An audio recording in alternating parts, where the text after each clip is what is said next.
All right, and we are live. Hello, everyone, and welcome to another exciting Circus Stream workshop and webinar. I hope you're all having a wonderful Friday, maybe even Saturday, depending on where you're currently located. But before I do continue on, I'd hate to be speaking without anyone being able to hear me or see me. So if you could let me know in the chat to the right there, can you all hear me and see me? Hey, Dayon, good seeing you. Lee, Humberto, Julio, Tree, Timothy, Matt, Heather, Betsy, Angeline. So I see a lot of people saying yeses, yeses.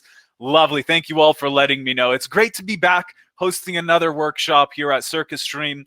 We hold these workshops every couple of weeks, every month or so, an introductory type of workshop. Lots of content fit into about an hour, hour and a half. But with this, I'm glad that everyone can hear me and see me. I myself am tuning in from Calgary, Alberta, Canada, and I'd love to know where you're all currently tuning in from. I know we have people joining us from all over the world typically on these workshops. So I see Cleveland, California, Macau, Philly, Baltimore, the UK, Germany. So lots of Americans, Canadians, those from the UK as well. Quebec, bienvenue les Québécois. Louisiana, Sri Lanka, Indica, our other instructor here joining us today, Dubai. Let's see what else we got here. Rome, I'm assuming hopefully this is Italy unless there's another Rome in the world here. But lots of people from all over the world again. And thank you all for joining us. Now, with this, I do want to let you know this is all going to be recorded and sent out to you afterwards. So if it is quite late in the evening, if you've got dinner plans, if you've got to sit down with the family, whatever it may be, don't worry. We're going to send you this recording so you can look over it, slow it down, pause it, use the resources we send over, and build your own augmented reality experience with some of the things that we provide you today. But with this, thank you everyone for joining us. Let's dive right into it here. Today, we're going to show you how to create your own augmented reality t-shirt. And this is what the agenda and the breakdown looks for today. So I myself will be doing a quick 5 to 10 minute introduction. And then I'll pass it off to my colleague Indica, who I'll introduce here in a moment. And Indica will take about 30 to 45 minutes doing the AR deep dive, showing you how to create your own augmented reality t-shirt experience. Then I'll come back, wrap it up with 5-10 minutes of resources and next steps for those interested in taking it to the next level. And then we're going to have a live Q&A session at the very end. So with this, just some housekeeping items. As you all see here to the right, there is the chat tab that you're very familiar with. Now, beside the chat tab, there is also a questions tab. All right. If you have any questions, please toss them into the questions tab. It helps us organize what hasn't been answered, what are the oldest questions to get to first, and so on. So that questions tab is beside the chat tab.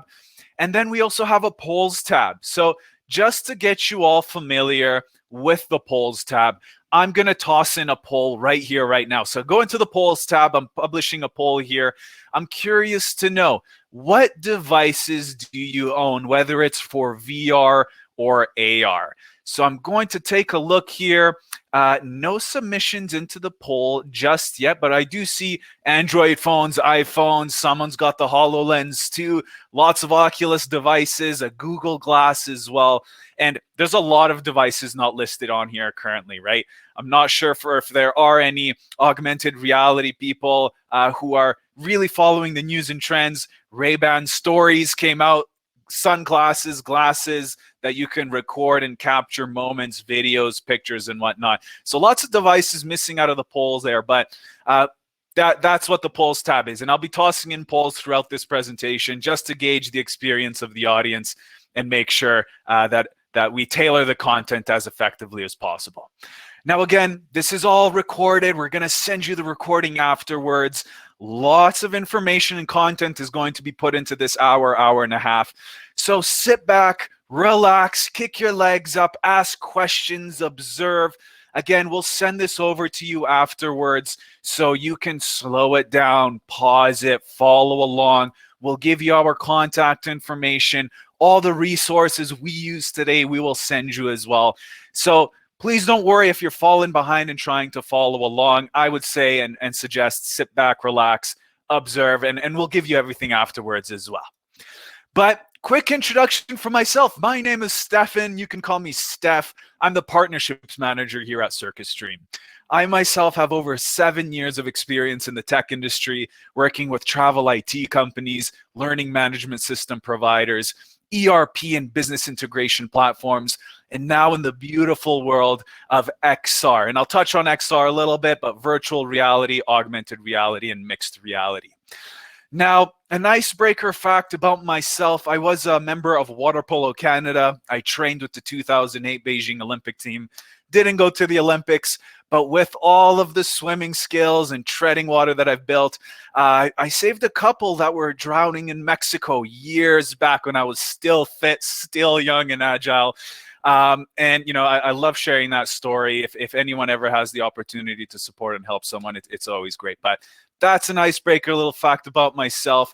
And it's a pleasure and an honor to introduce our and my colleague, Indika Wijayasuriya. And Indika is our instructor and VR AR developer here at CircuitStream.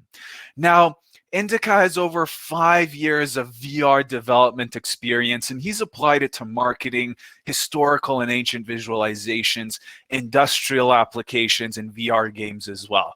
Now, Indika is also an expert in augmented reality. He's created various holograms and AR experiences as well.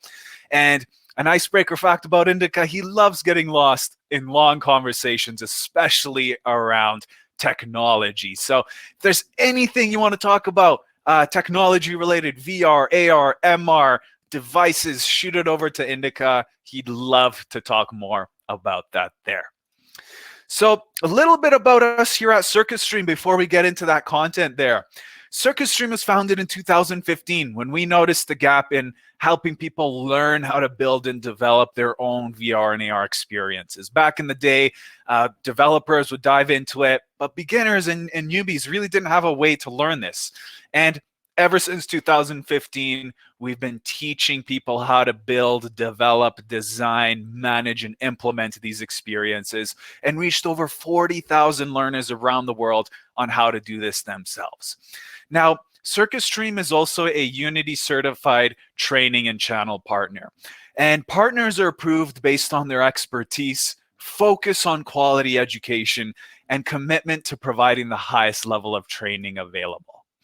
Now, our instructors are all Unity certified experts and professionals. As I mentioned, we are authorized training partners as well. So with that, if there are any questions ever, even after this workshop and webinar that we can help support you with an answer, we'll give you a link to our Slack channel, our contact information, and we're here to help you all really learn and gain as much as you can from this industry and this technology here. So we're a team of about 20 people located all over the world. So again, I myself am in Canada. Indika is located in Sri Lanka, and I think it's already Saturday for him at the moment, like 1 a.m., 12 a.m. or whatnot. But we have colleagues all over North America, South America, Europe, and Asia.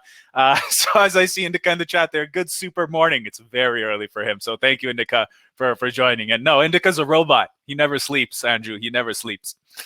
But with that, we've had the pleasure to teach and help people learn from all walks of life in different industries. And these are just some of the companies and professionals that we've had the pleasure join us in our courses and programs, or where we've had private training sessions with them, from Apple, the US Navy, Nike, Facebook, Boeing, Accenture, various universities and post-secondary institutions. It's been a true pleasure to help these people learn how to work with VR and AR and build their own experiences, whether it's personal or for the workplace there.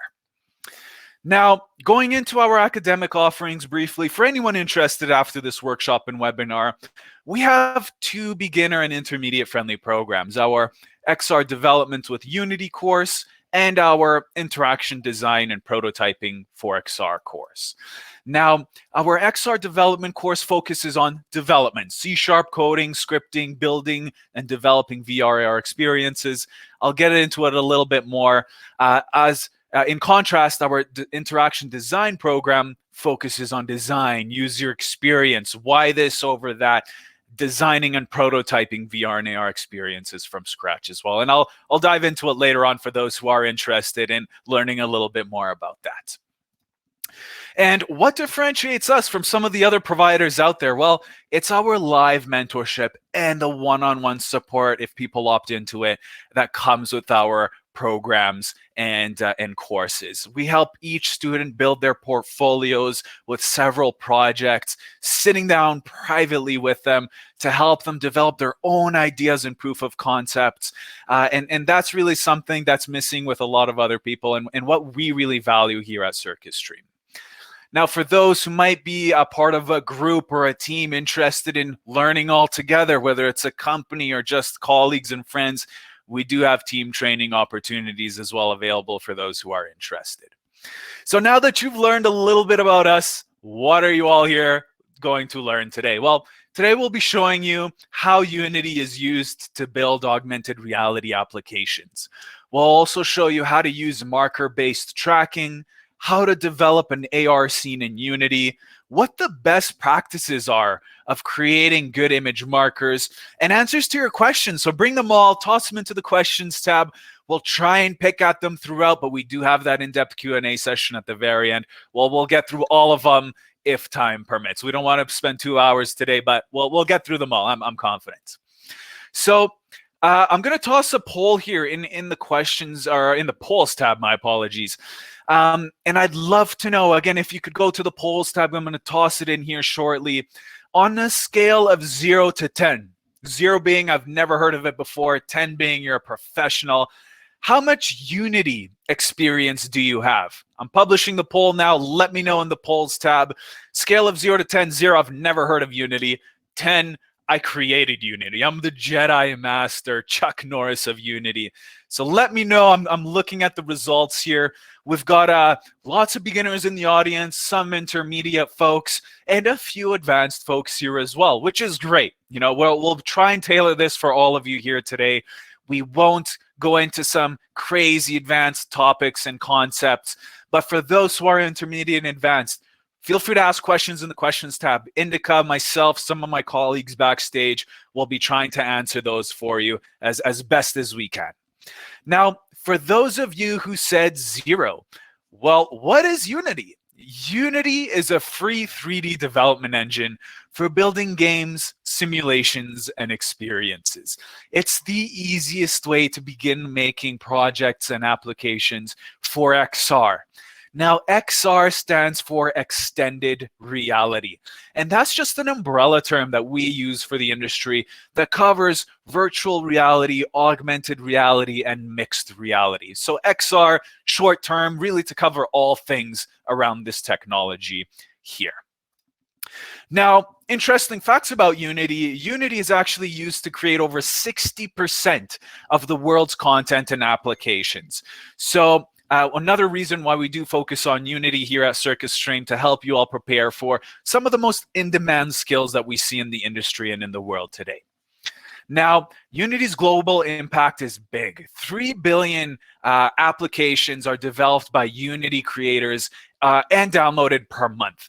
And there are over 190 countries in the world where Unity creators live and work. So big reach. Unity's a leader in XR technology and 3D experiences, and it's really great to help support people learn how to use a platform and an engine like this for whether it's games, VR, AR, cinematic, movies, TV. You can use it for so many different things. And how does one actually go about creating their own experience in Unity? Well, and I'll focus on VR and AR here for the moment. You have an idea, and you bring this idea into a creation engine like Unity. Then you develop, you design that idea in Unity, you work with different things, and so the final steps is to use an SDK, software development kit, to push it out to whichever device you want to build it out for. So again, you've got an idea, you bring it into a creation engine like Unity, you build it, you design it, develop it, and then voila, you push it out to the devices or applications you want it to be live on there. So let's get the show on the road. Again, it's a pleasure and an honor to have Indika Wijayasuriya join us from Sri Lanka. Indika, thank you so much. Feel free to join me on stage here at the moment. But Indika is going to be taking about 30 to 45 minutes to really show you all how to create your own augmented reality t shirt experience. And again, this is all going to be recorded. We will send you the recording afterwards to work with. So, again, don't worry if you're falling behind. If you are falling behind, take your time, observe, ask questions, soak it all in. We're going to send you everything afterwards to work with either way to slow it down, stop it, listen to Indica's beautiful voice there. But Indica, hey, thank you so much for joining me and great to see you. All right. Thank you very much, Steph, for the lovely introduction. I My hope you can pleasure. see me, you can hear me. Test, I, test. Everything is cool. All good. I can hear you and see you. Now, for the audience here today, if Indica is having some troubles with his internet, he might shut off his video just to kind of streamline the internet on his end. But either way, Indica, thank you so much. Again, Indica is going to be taking about 30 to 45 minutes here, diving into opening up a Unity project, building an AR experience for with you all here today. So I'm going to hop back. I'll still be in the chat here. Indica, thank you again for joining us, especially at this time in Sri Lanka. But I'm going to step away. You're all in great hands, and I'll be back here shortly. All right. Thank you very much, Steph. Okay. So, just before going into, sharing my screen and, going all the way across this, building this solution, maybe I can talk a little bit about what augmented reality is and what sort of things that we make using augmented reality, right? So here, as you can see behind me, I have my T-shirt here, and you can see that there is, something that is printed on my T-shirt, which uses Circuit Stream colors, by the way, and also I have a Circuit Stream logo here, right?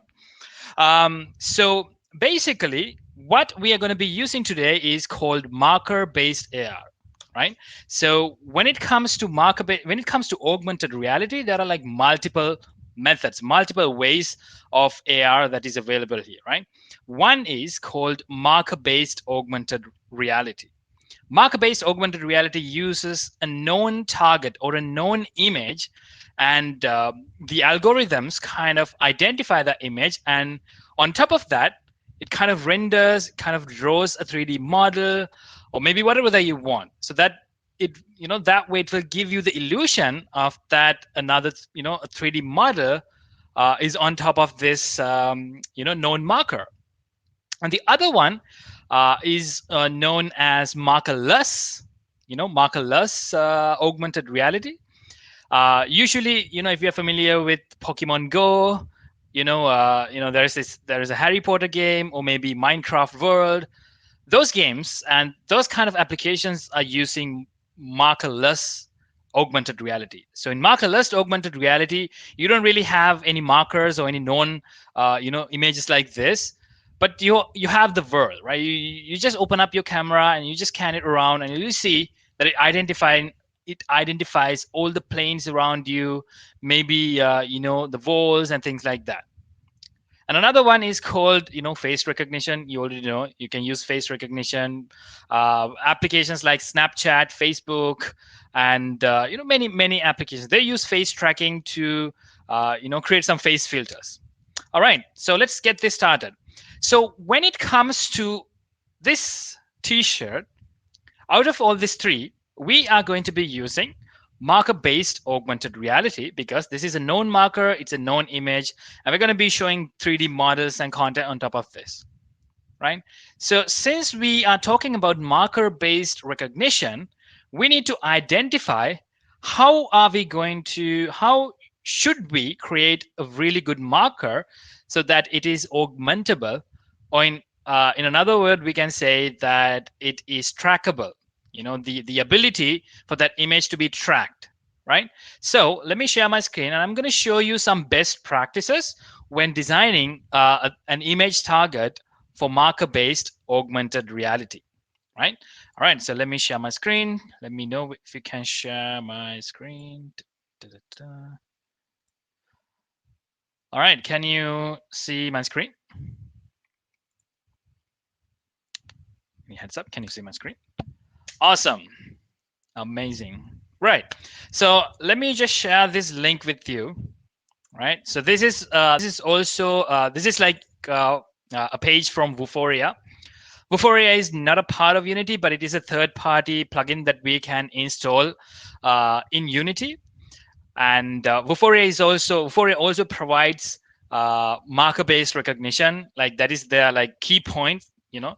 But they have this really amazing page which contains some best practices of designing a very good image target, right? So if you scroll down, you'll be able to see there are like two images, right? One image is basically that image, and the other one, it has some feature points, right? You can see some yellow dots, yellow points. So these are the points that are tracked by the algorithms to identify that specific image, right? And also, so this is just a part of part of Vuforia. It is not applied to what we're going to be doing today, but it is really good for you to understand the basic concepts of designing a good marker, right?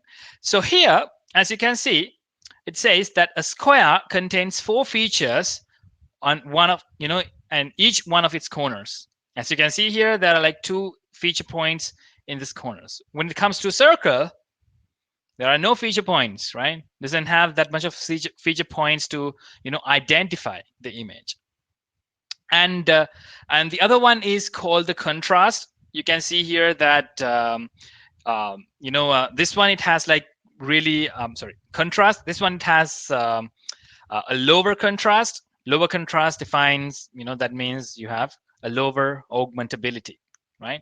If your image has some sort of a mid contrast, would be something like this. But if your image has some very good contrast, then your image can be trackable, right? It has a good trackability. And another one is called feature distribution. You need to make sure that your image, all the features, those features has to be distributed throughout the image, but not just not just to a side of that image, right?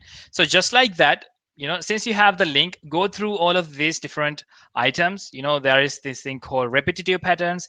If you upload a repetitive pattern, the algorithm cannot actually identify the start and the end of it, because it's a pattern, right? A pattern, the algorithm, kind of gets into a trouble identifying the edges of that pattern, right? All right, so there we go. Go through this, document, see how we can create, good designs. For our use case, to this workshop, I designed. Let me just close this. I designed a T-shirt design like this. So you can see here. There we go. Just printed it on a T-shirt. Cool. So I believe that this kind of checks all the requirements that I talked about, right? There are like triangles with different colors. It has some good contrast, and features are distributed all through the image, right? So I believe that this is a really good image target. All right. So now let's try building this solution. Let's try to build this solution. So today I'm going to be using the Unity game engine. And I'm also going to be using my Android device. So if any of you have an iPhone device, and if you want to build an application for iOS, Apple, you have to have an Apple MacBook or Apple laptop, so that you'll be able to connect your laptop to your iPhone to build it. But today, as with the matter of time, I'm going to be using Android, because with Android, it's going to be easier for me to deploy and show you the result much more quicker. Right. So let's get this show started. So since you are going to create a Unity project, right? Usually Unity comes up with a tool called Unity Hub. So right now, what I have here is the beta version of Unity Hub. So whatever the Unity Hub version that you have, it might be a little bit different, might be in white color, right? Might be a little bit different, but the concept is the same, right? So today I'm going to be using Unity 2020.3. It doesn't matter if it is 2020.3.8 or 18 or like 19 or whatever. I'm using 2020.3 long-term support version. which is also known as the LTS version. And let's get this started. So I'm going to go to my projects. So one thing to mention is that if you are trying to follow along, and sometimes, this things like if you open up a new project, it might take about 5 to 10 minutes to open up the project, and some of these properties, when we change these properties, it might take some loading time. So in order to like reduce some wastage of time, some of these things I have already opened in my desktop. If you are following along and if you feel like lost, don't worry about it. We are recording this and you'll be getting that no matter what, right? But if you are in this, feel free to focus and feel free to see what I'm doing. So then you are, when you are following along with the recording, it will be easier for you to understand all the concepts that we talked today. Right. So what I'm going to do is I'm going to click new project, right? And I'm going to create a new project using a template called URP, right? This is really important. We are using URP in our courses as well. URP stands for Universal Render Pipeline.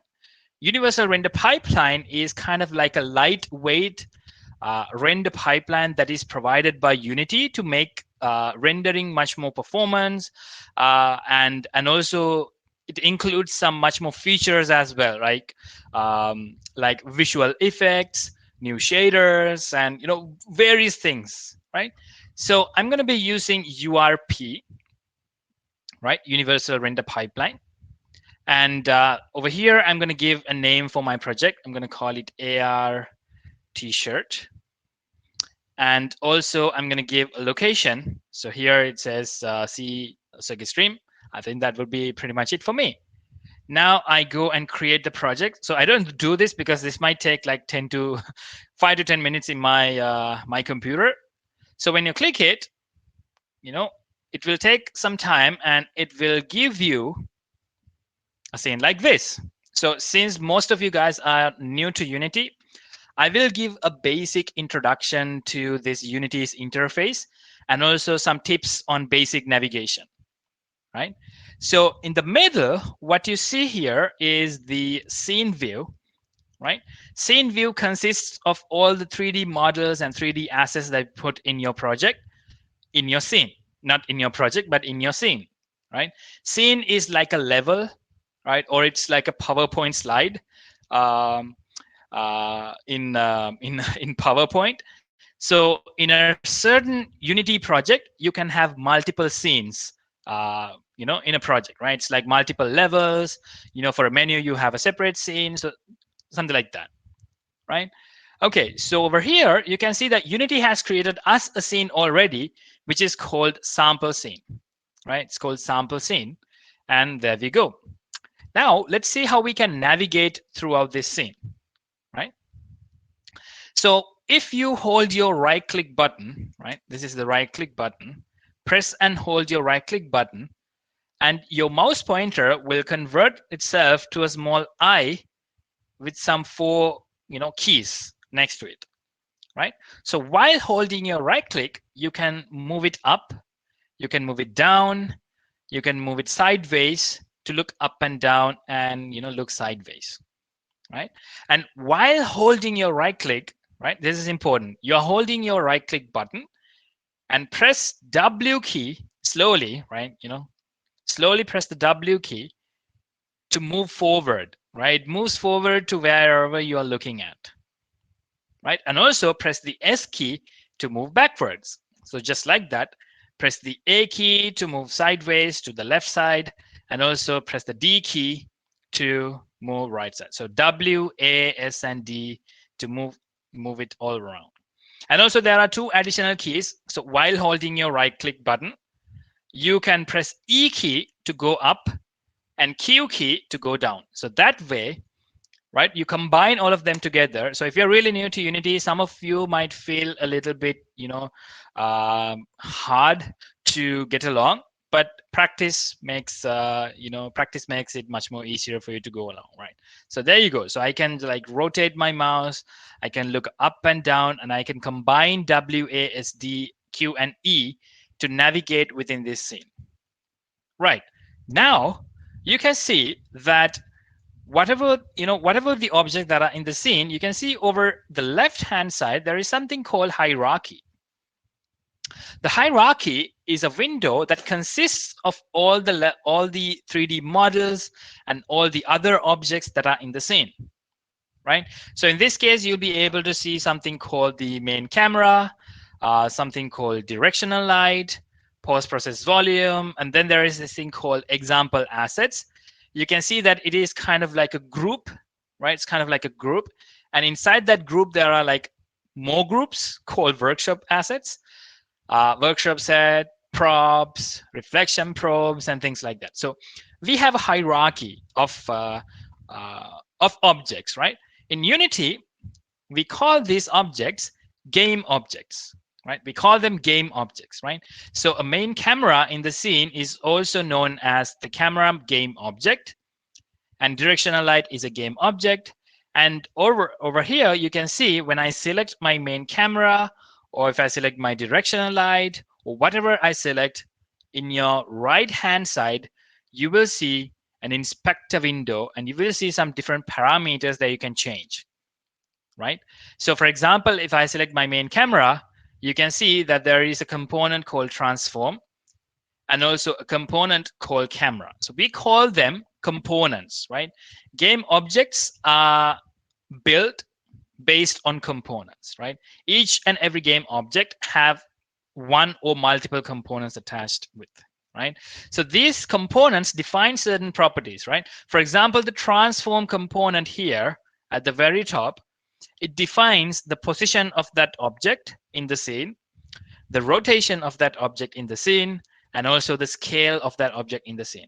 Apart from that, we have like different other components. One is called the camera, and another one is called audio listener, and something called simple camera controller. We don't need to worry about them because we are not using any of them today. We're not using any of the coding today. We are only going to be using plain and simple packages that are provided by Unity for us. Okay, now uh, right underneath you can see something called project. This is also known as the project window. The project window is all about your project, right? The project, inside the project window, you can see all the folders of your project. Inside assets, right? So these are the folders that Unity has created us for this template, right? And with that, we'll have we'll be able to create new folders. We'll be able to drag and drop new assets, images, videos, audios, everything into this project. But that doesn't mean that all of these videos, audios, and everything in our game or in our final project. In order for us to take this into our final project, we need to take this into the scene. So without something that is in the scene, or maybe something called prefab, I'll talk about a little bit later. Everything that is here are just project files. They're not like, they're not specifically in the scene or in our project, but we can use them to make our project. All right, so there we go. Now we are going to move ahead and we're going to convert this project into something that we can create AR applications with, right? All right, so first of all, I don't want this scene. So this scene consists of some basic 3D objects and things like that. So I don't want this scene. Instead, I'm going to go to my scenes folder over here, and I'm going to create a new scene for us, right? A fresh blank scene. So I'm going to right click my project window, and I'm going to go to create. And from here, I'm going to choose scene, right? So now it will create a new scene and will ask me to rename. So I'm just going to call it AR t-shirt, AR t-shirt. All right, so I'm going to double click and open it up.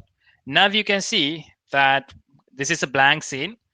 There is a directional light. It's a light source in the scene, and also something called the main camera, right? The main camera is actually what the game, or what the system that you create captures, right? So if you go to the game view, what you see here is what this virtual camera or the main camera sees, right? So if you move this around in a scene, you'll be able to see that in your main camera also you can see that it is moving around. There's something that is moving around. So just like that, the main camera is what captures everything in the scene. All right, now what I'm going to do is I'm going to convert this to an AR project. So in order to do that, so today I'm using the AR Foundation, a package called AR Foundation. We are not going to be using any third-party applications. We are going to be using core AR capabilities that is provided by both Android and iOS device, right? Core capabilities, right? So when it comes to Android, there is this thing called AR Core, right? It's provided by Android. And when it comes to iOS devices, there is this thing called AR Kit, right? So back in the day, if you want to create an AR application for Android, we needed to download AR Core plugin to our project. And if we wanted to create iOS applications, we need to download AR Kit to our project. So that has become a bit of a hassle because we needed to like do two projects for both iOS and Android. So to make things much more easier, Unity has created something called AR Foundation. AR Foundation is something that combines AR Kit and AR Core and kind of works like a moderator, right, in the middle. So what as developers we can use AR Foundation, and Unity will take care of the rest, right? Working with AR Core and AR Kit like that. All right, cool. Now let's go to Package Manager and let's import AR Foundation and AR Core packages into our project because I'm going to be creating an Android project, right? All right, so I'm going to go to Window and I'm going to the Package Manager window menu, Package Manager. So this, you might need to give it a second to refresh. There we go. There is a drop down here called Packages in Project. You click it and choose Unity Registry, right? And if you scroll down, you'll be able to see three packages called AR Foundation, AR Core XR plugin, and AR Kit face tracking and AR Kit XR plugin. So since I'm using an Android device, I'm only going to download AR Core XR plugin and AR Foundation. So first of all, I'm going to download AR Foundation. So I'm going to click it. So as you can see here, there are like multiple versions, like 4.1.7. If you expand this, you'll be able to see, there's this thing called See Other Versions. If you click it, you'll be able to see a bunch of versions. I tend to find out that 4.1.1 doesn't have that much of errors and conflicts. So I'm going to select 4.1.1 and I'm going to press the install button right over here. Right, so I'm going to press install. So now Unity will be taking care of installing AR Foundation in our project. Okay, there we go. It says importing assets. All right. Okay, so as a matter of fact, if you're new to Unity, you need to understand that Unity works with a lot of 3D models, assets, and asset conversions and everything. So sometimes, even if we do a slight bit of change, Unity might try to refresh everything. So just like as you see here, Unity likes loading stuff, right? Even if you do a small change, Unity kind of like checks all the files and checks if everything is up to, updated. So that's why it takes a little bit of time. So I installed AR Foundation and I'm going to download AR Core XR plugin. So what you need to what you need to keep in mind, this is really important, is that the versions should be identical, right? So if you download 4.1.1 AR Foundation package, you need to make sure that you download AR Core XR plugin 4.1.1 and nothing else. If you download another version, there are going to be some conflicts with these packages, right? So I'm going to click install and I'm going to install that. So it might take the similar amount of time. If you are building this for an iOS device, an Apple iPhone or Apple iPad, make sure instead of AR Core XR plugin, download AR Kit XR plugin. The versions are the same, right? There's nothing more. Versions are the same. All right, so let's give it a minute to import all of these assets.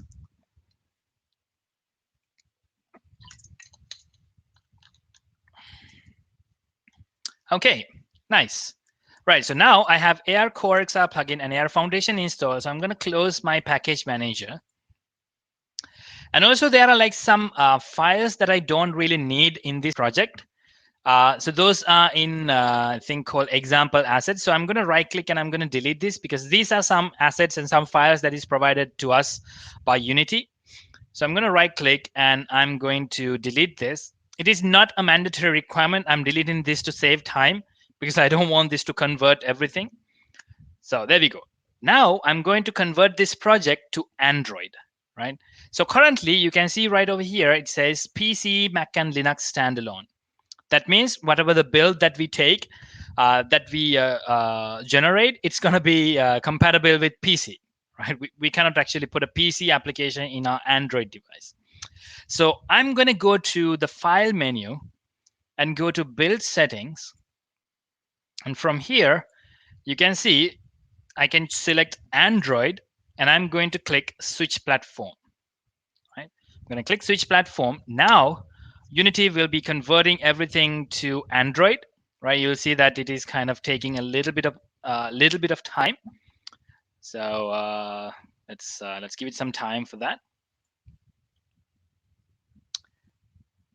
So basically, if you want to, if you are building for an Apple device, an iOS device, similarly, you just need to convert this to iOS, right?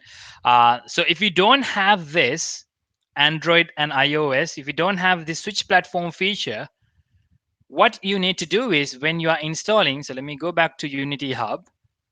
When you are installing an editor version, make sure that you download Android or iOS packages. So for example, if I try to install, I'm going to select this version to install. You can see, right? If we are building for Android, click Android build support, SDK, and OpenJDK. So we need all three to work seamlessly, right? To build, and to test apps seamlessly with Unity.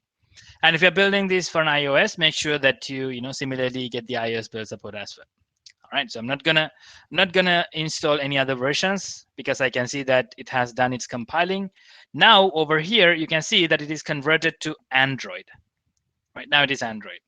Okay, so before doing anything, we have a lot of properties to set up, right? Like a lot of properties.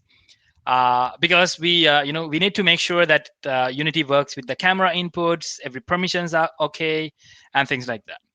All right, so first of all, I'm going to go to Edit menu, and I'm going to go to Project Settings, right? And over here, in my player settings, in my Android, there is this thing called Graphics API. There is a thing called Vulkan. So this is only for Android developers, right? So Vulkan API is a graphics API that is provided by Unity.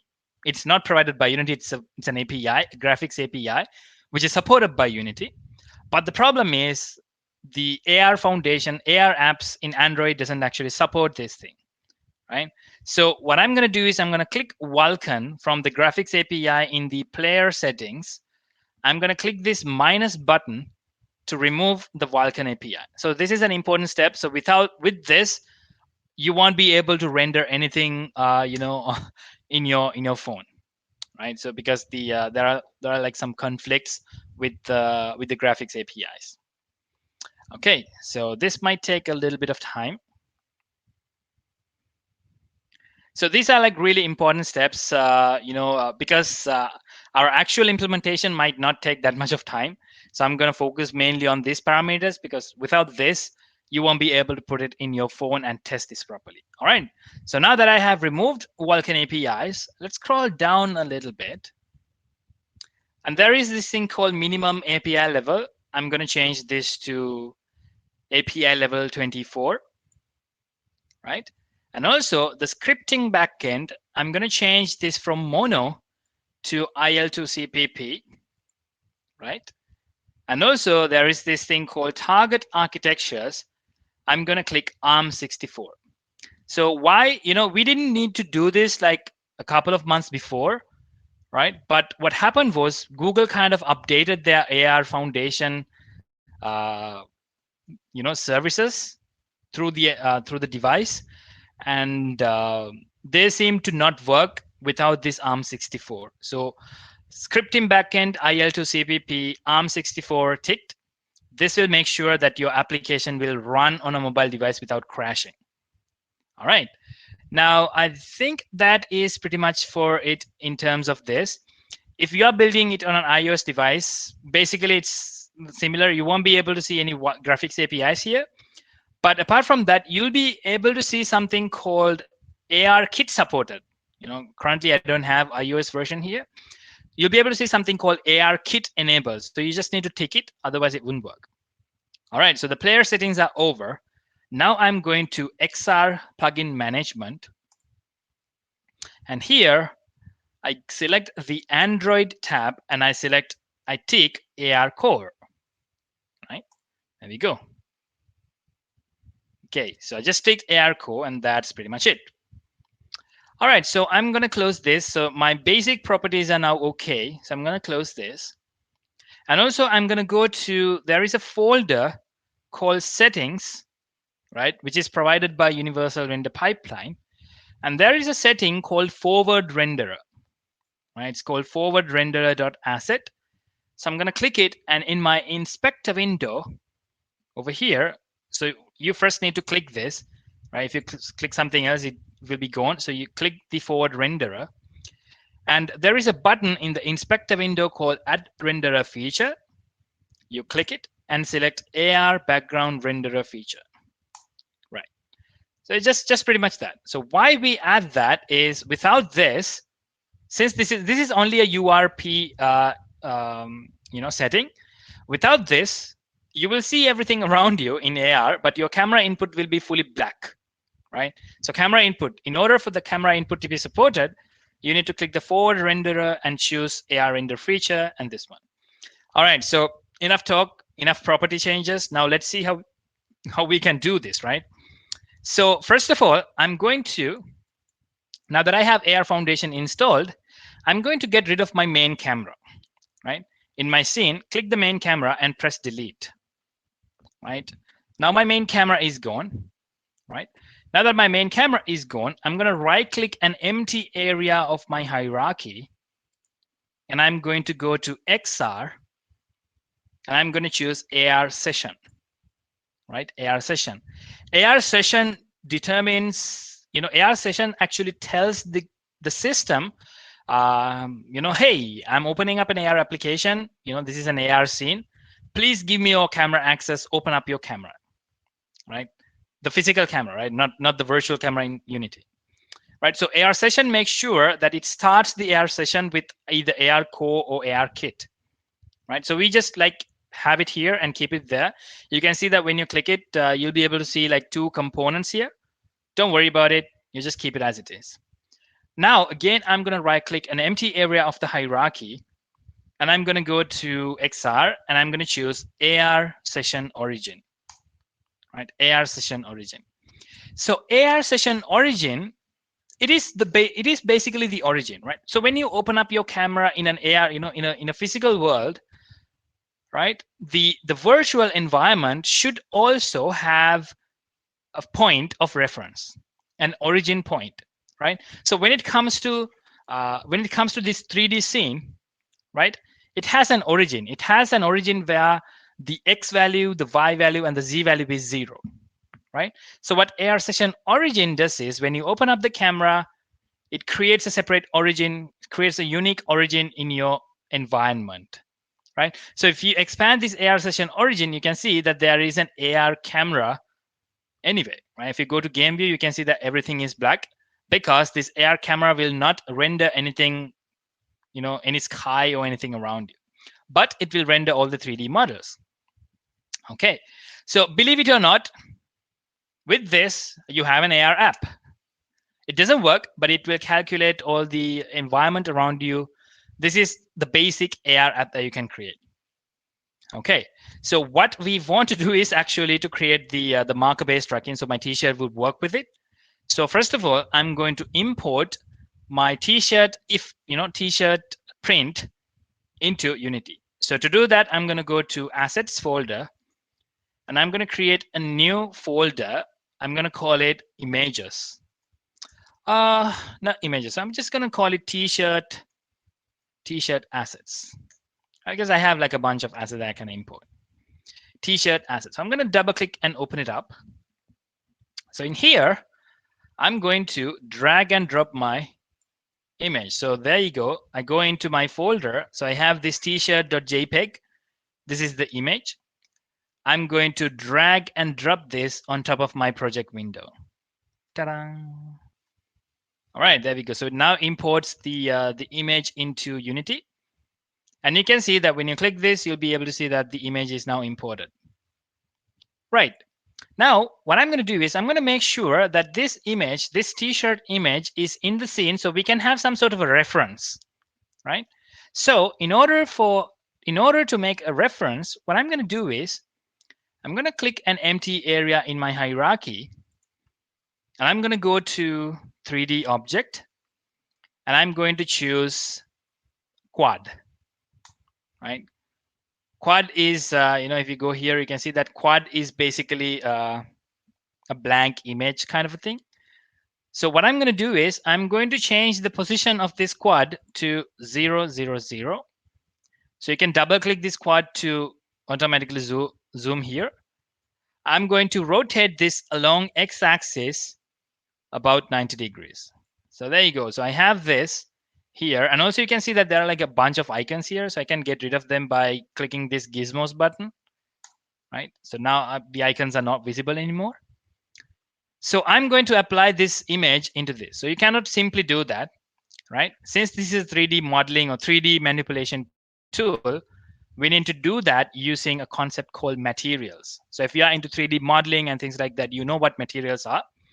Material is kind of like a paint bucket where we can paint textures, images, colors around any 3D model. So right next to the t-shirt, I'm going to right click, I'm going to go to create, and I'm going to select material, and I'm going to say t-shirt reference material. So I'm going to drag and drop this material on top of my quad. And I select my material, and over here, you'll see something called base map. Basically, this is the material. So what I'm going to do is I'm going to drag my t-shirt and I'm going to drop this on top of this small square, which says the base map. Oh, there we go. All right. So there you go. So you have this thing. But basically, this is not an AR object. This is just a reference so that we'll be able to create our AR object. Okay, right. So first of all, in order for this to work in AR Foundation, we need to make some sort of a library so that we can integrate all of these image targets that are in this project into one, right? So in my project window, I'm going to right click and I'm going to create, and I'm going to go to XR, right click, create XR, and there is this thing called reference image library.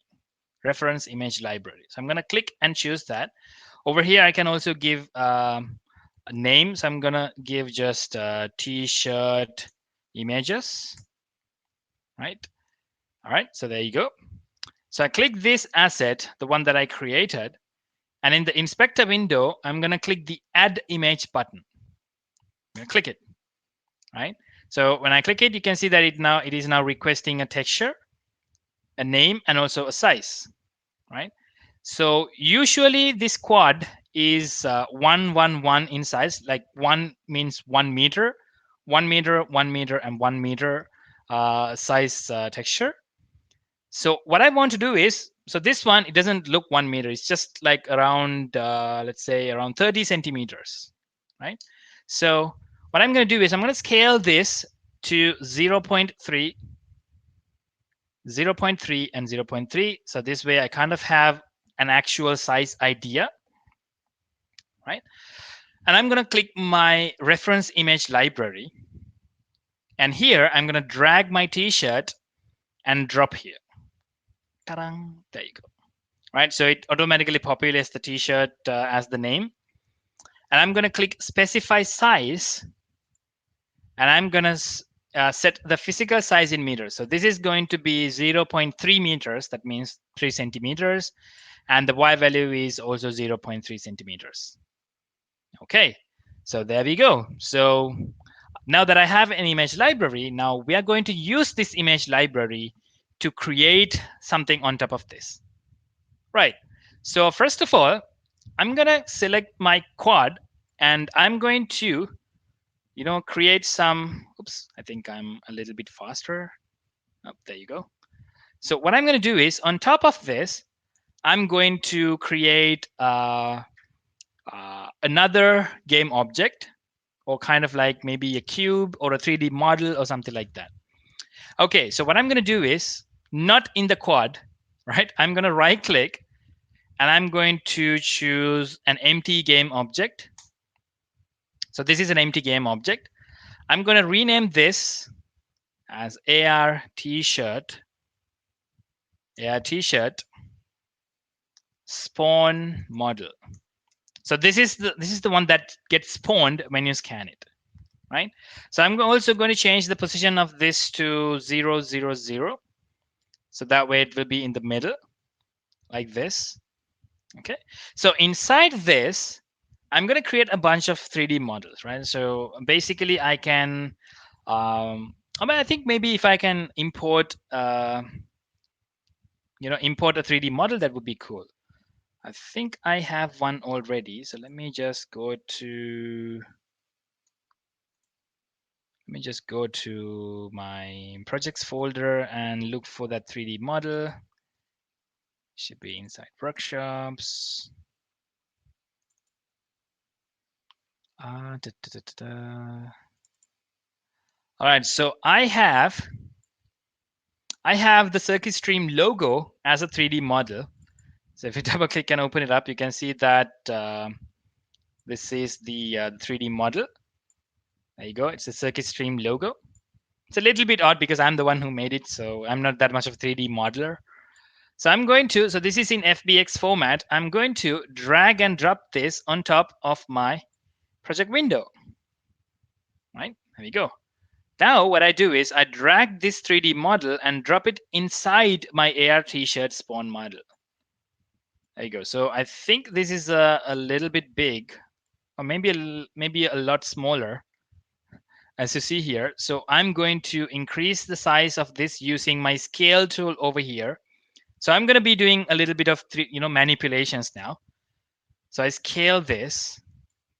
I scale it a little bit up. There you go. And I'm using my rotate tool over here to rotate this, and also to rotate this like this. And I'm using my move tool to take it down. There you go. Right. Okay, so this looks okay. I think I can also change the rotation to -90, 180, and 0. And also the position, I'm just going to keep it as it is. Right, so there is this kind of a weird plane in the background. So if you expand if I expand my circuit stream logo, I should be able to see, it's a combination of 3D models, right? So let me just select that. There we go. So root one is something that I don't want. So I'm going to deactivate it. And here you go. Right. Also, just like what I did for this, I'm going to create a new material. I'm going to right click, go to create, and choose material. And this is going to be CES logo material. And I'm going to drag and drop my material on top of on top of this part of my circuit stream logo. So maybe I can just select everything and I can drag them into materials. Oops. Yeah, that didn't work out very well. Let me just drag them individually.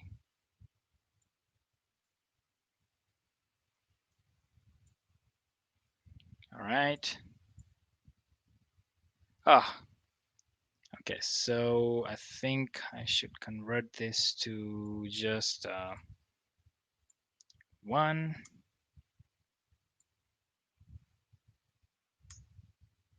All right. Okay, so let me just convert this to just one. I'm going to drag and drop this. So yeah, there we go. So don't worry about this. It's just it's just 3D manipulation. It's just like me adding some colors into my 3D models. This 3D model is not that much of a good one because it's the one that I made. All right, so there we go. So I have the circuit stream logo. So apart from that, what we can do is we can also create maybe a text, right? So let me just right click here and go to UI and select text mesh pro. So text mesh pro is kind of like a text component, a text package that is provided by Unity. So I'm going to click import TMP essentials. So let me just wait for a moment until this imports everything. Okay.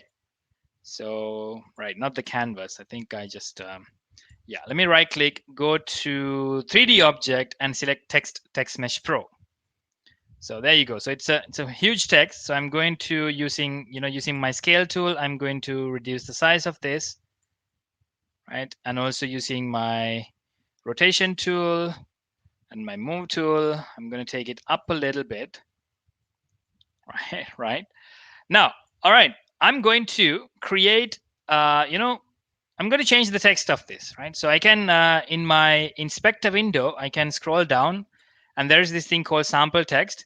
I'm going to change the text. So can anyone give me a suggestion? What should we put here? I remember last time I typed sheesh. So instead of sheesh, give me a word, give me a sentence. I'm gonna get the first one. Legma? Indica rules. All right, yeah, that's a good one. Change your password. All right, yeah, that's a cool one. So let me just type change your password. Change your password. Cool. So let me just decrease the font size of this. I'm going to make it bold, make it center. And also, if you scroll down, I can add an outline to this, just like this. So it has some good clarity here. Change your password. Nice. All right. So this is pretty much it. Right. So I have a reference, and also I have something like this. And you can see here that the quad and my spawn model, these two are different, right? So inside my spawn model, I have the 3D model as well as the text. So inside this, you can put anything, right? You can put particle effects, animations, sound effects, everything, right? All the animation you can put. So, as a matter of the time, I'm just gonna, stop from here. I can also add animations as well. I'm not gonna do that. So I'm going to keep it as it is. I think it's better if I take it down a little bit. All right. Now, what I'm going to do is I'm going to convert this to a prefab, right? Convert this to a prefab. So prefab is much more like a template asset that we can reuse even without being in the scene, right? So what we need is we need to create something like this when we scan, right? So when we open up our camera, originally it should not be in the scene. It should come to the scene from the project folder or something in the runtime when we are running it, right? So in order to do something like that, we need to make sure that this thing is not in the scene but somewhere else, right? So to do that, I'm going to convert this 3D, this group into something called prefab, right? Something called prefab. I will tell you why I'm converting this to a prefab, right? So how to convert this to a prefab? Simple. Click this, group and slowly drag them on top of the project window, right? So I'm going to take it to the project window and release it. And as soon as I do that, you can see that the AR t-shirt spawn model is, it converts it to blue, right? And also this quad is basically the reference, right? It's just a reference that we took, to get the scaling and the sizing correct. So I'm going to deactivate this. And also I'm going to delete this group because I don't want this to be in the scene, right? I delete it. All right, it didn't. Okay, it got deleted. So how can I take it again? That's easy. So you have the prefab here, which is called AR T-shirt spawn model. Just drag and drop it, and there you go. Right? Don't worry about it. So I have it already saved in my project window. Okay, now I'm gonna select my AR session origin. Selected the AR session origin. I'm going to add component, right? And this is gonna be AR tracked image manager, right? AR tracked image manager. I'm going to click it, and here you go. AR tracked image manager. Now it is requesting something called serialized library. So we already created the library over here, which is just one, just one image. I'm going to drag and I'm going to drop it as the serialized library over here. And also there is this thing called max number of moving images. So in this case, I only have one moving image that moves. But to be, to make it a little bit more performance, I'm going to choose two. Not much. If you put like, you can actually add 20, but it's going to harm your performance, right? So just keep it simple. Two. And also tracked image prefab. So what this does is, as soon as it identifies a 3D, identifies that specific known marker, it will automatically instantiate a new object. Instantiate means creating a new 3D model that we provide over here, right? So it cannot just be a 3D model. It can be a group, it can be a combination, or in other words, it can be a prefab. So that is the reason we converted our set of things to a prefab. So what I'm going to do is, this is my prefab. I'm going to drag and I'm going to drop it here, right? So there we go. That is pretty much it, to be honest, right? So now what I'm going to do is I'm going to build this to my phone. So I'm going to connect my phone. So I have an Android device right here. I'm going to use my USB cable. I'm going to connect it, and I'm going to open it up. And if I go to File, Build Settings, right over here, oops, over here, you can see that there is this thing called scenes in build, which is set to sample scene. But the scene that we have here is called AR t-shirt, right? So make sure that you click add open scenes, right? And deactivate the scene that you don't want. The sample scene is the one that Unity provided us. AR t-shirt is the scene that we created, right? So click scenes / sample scene, untick it, so that way this will build only only this. All right, so a couple of more settings. I need to go to player settings. I'm going to go to resolution and presentation. And I don't want this to be rotated around. So I'm going to, default orientation. I'm going to keep it portrait. That's it. And let me expand other settings. I think everything is okay. Everything is pretty much good. Now it is the time to build it. So I'm going to close this. And since my device is connected, if I click refresh, I should be able to see my device. See, I can see my Samsung, Galaxy device over here.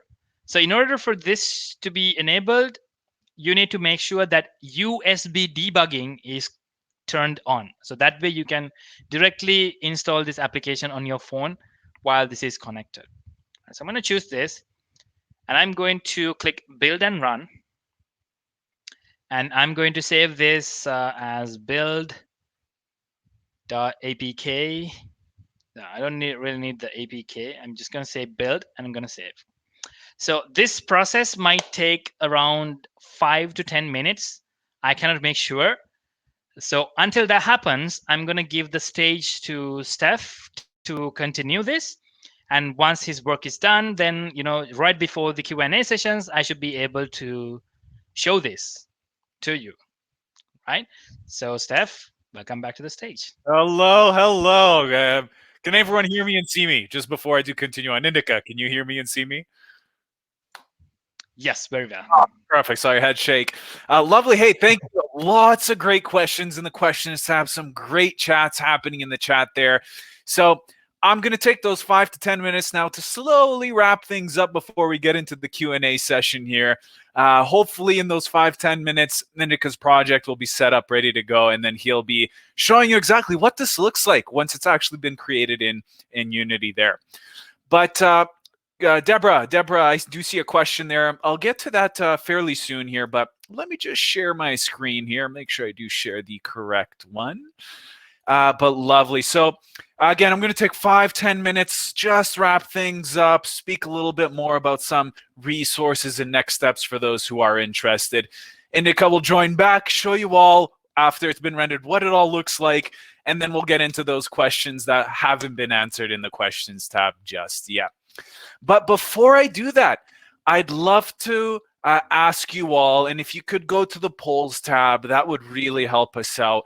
On a scale of 0 to 10, 0 being you wouldn't tell anyone about it, 10 being you would recommend it and join us again. On a scale of 0 to 10, how likely are you to recommend this workshop to others?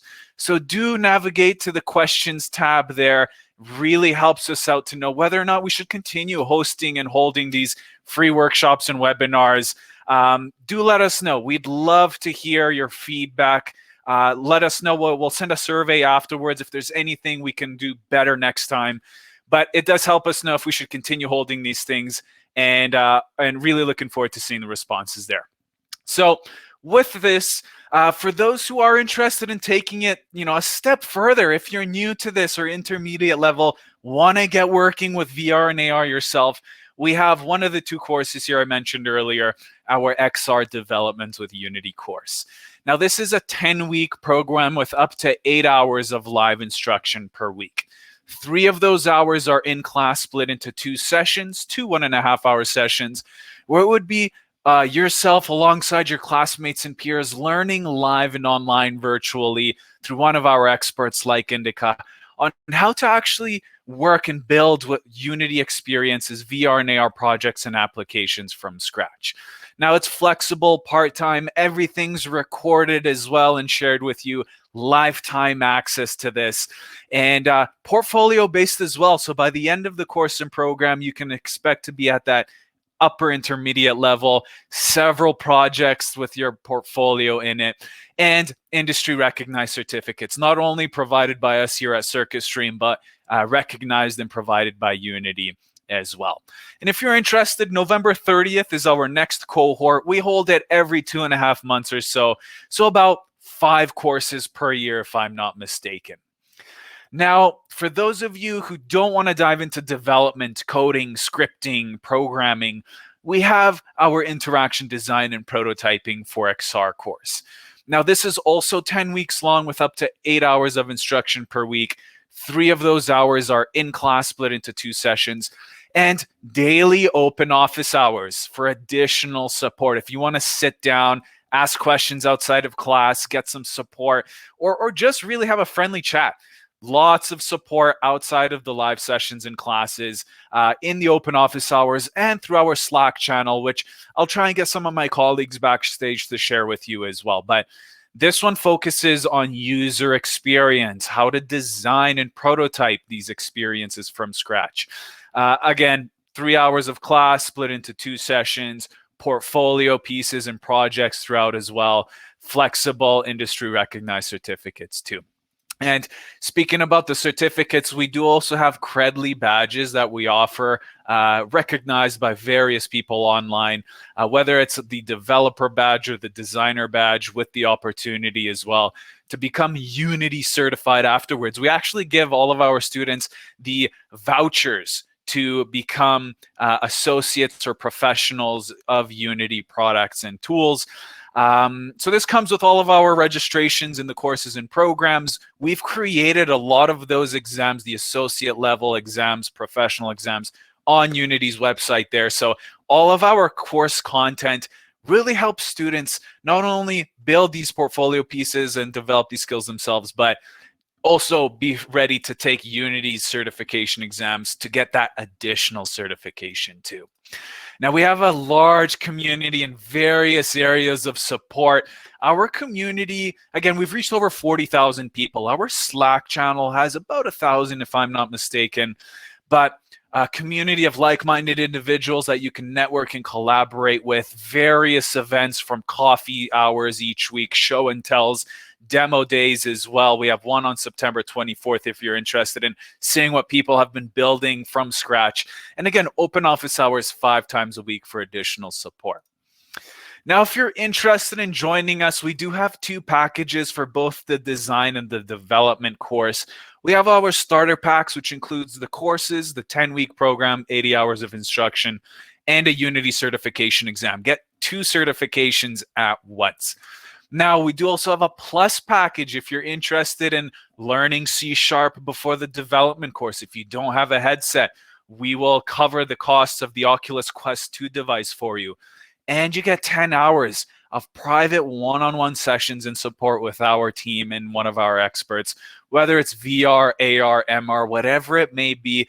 This is completely designed to focus on your learning needs, your project, and anything else you want to cover in those sessions. And you can split it up into 3 months, 6 months, or over the year, 12 months if you are interested in joining us. If not, feel free to tune into all of our workshops and webinars that we host for free. As long as it's been going well and rated nicely, reviewed well, we'll continue hosting these and hopefully add some value in as much as we can in an hour to an hour and a half there. Now, again, if you do have a team interested in learning all together privately, we have team training opportunities as well. And live one-on-one experts, one-on-one sessions, not only for Unity, but most of our instructors, I would say, have experience with the Unreal Engine as well. So if you want to focus on Unreal content, let us know. Anything XR related, we'd love to support you with. So if you're interested, download a syllabus or apply now at circuitstream.com/learning. You can check out the syllabus, the contents, the schedules, the bundles we offer. Everything you need to know will be located on the pages there. But if you do have any additional questions, you can reach out to myself, my colleague Indica here today. We'll try and share that Slack channel with you. All of our team and like-minded students, individuals are part of the channel and community there. Or you can reach out to our admissions team. Roham, Tyler, and Brendan are all gems that would love to support you and answer any questions you may have before actually diving into it or taking a leap into XR and learning this further. So again, thank you all. I'm going to take this time to slowly invite Indica back onto the stage here. Let's see if it's been rendered so he can show you what the final outcome of this project has been, the AR t-shirt project. And then we'll get into the Q&A session. Hopefully it won't take longer than 10 minutes here. Then we'll be at an hour and a half. But if we need to, we'll be able to answer those questions. And yeah, check out the blog as well. Great question, Seema. We have lots of great things on the blog that you can take advantage of. C# resources, design and development. What's the difference between the two? And thank you for sharing that in the chat. It really means a lot there. So Indica, any luck? Has it popped up? Is it ready to go just yet? To be honest, it's still being building. So Unity is taking its time. So I'm trying to, I don't know, for some reason my camera has switched to something else. I'm not sure whether you can see me. No, can't see. I see the Snap camera kind of logo icon, but no worries. Hey, let's get into some questions here slowly, just so we're not killing time, waiting or whatnot. But I did note some questions down here.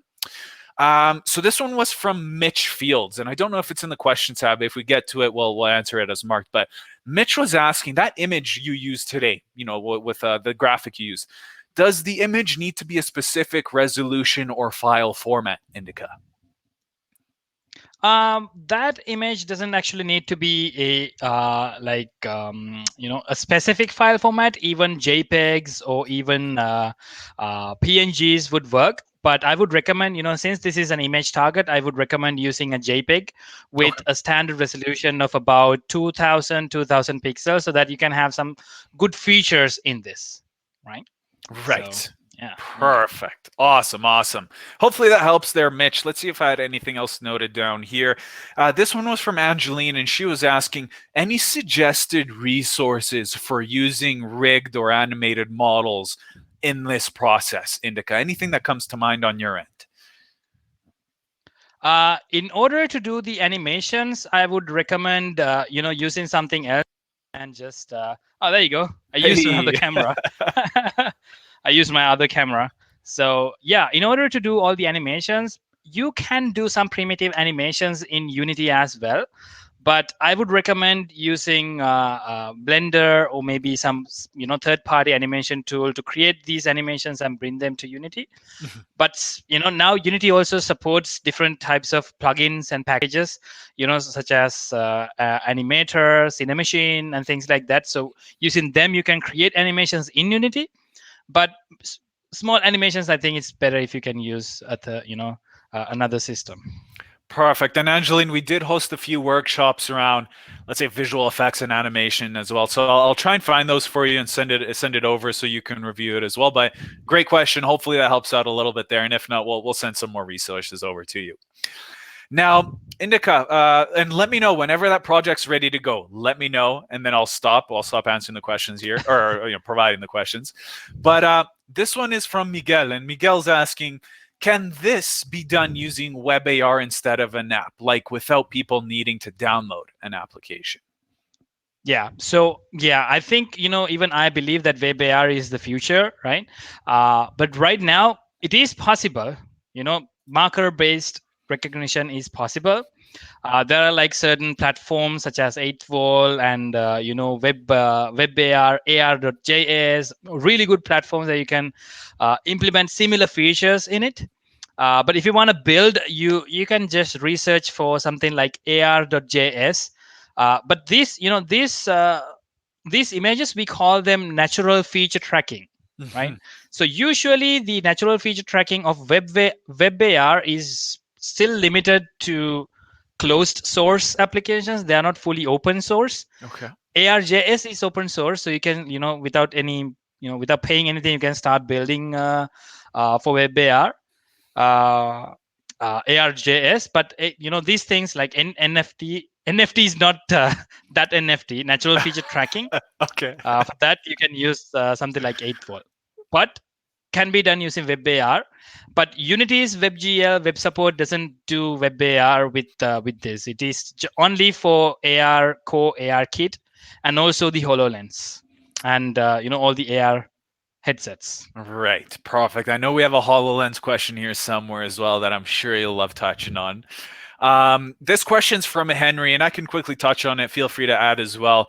Henry's asking, what is mixed reality? Well, I'll go through AR, VR, and MR very briefly for you here. So, augmented reality are experiences with, let's say, information or visualizations overlaid your physical and real world environment. It's not fully immersive, but there are immersive components to it. Virtual reality itself is fully immersive. So when you put on or experience a virtual reality experience or simulation, you're fully immersed in it. You can't see any of your physical or real world around you.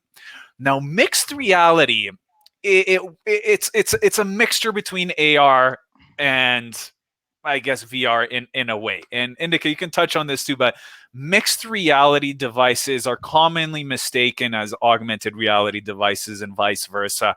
Yeah. But it is very similar to augmented reality, where it's a headset or a device that also overlays information visualizations over the real world, but can add a touch of full immersion as well. So let me know, Indica, what your point Yeah. or insight is on mixed reality itself.